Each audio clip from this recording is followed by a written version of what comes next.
Qarabağ komandasının növbəti rəqibləri və hazırlıq planı bəlli olub. Bugündən ayın 22-sinə qədər Bakıda təlim məşq toplanışında olacaq Qarabağ komandası. Ayın 22-sində Avstriyaya yollanacaq. Komanda hazırlığının ikinci mərhələsini Tirol əyalətində keçirəcək.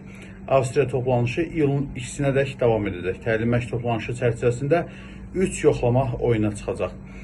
İyun ayının 27-sində CSKA Sofia Bolqarıstan təmsilçisi ilə qarşılaşacaq.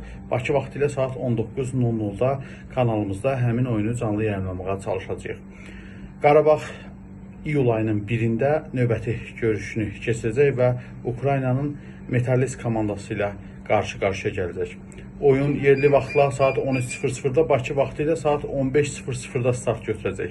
Avstriya hazırlığının son rəqibi Ferencvaroş Macaristan təmsilçisi olacaq və Bakı vaxtı ilə saat 20:00-da həmin oyunu da kanalımızdan canlı verməyə çalışacağıq.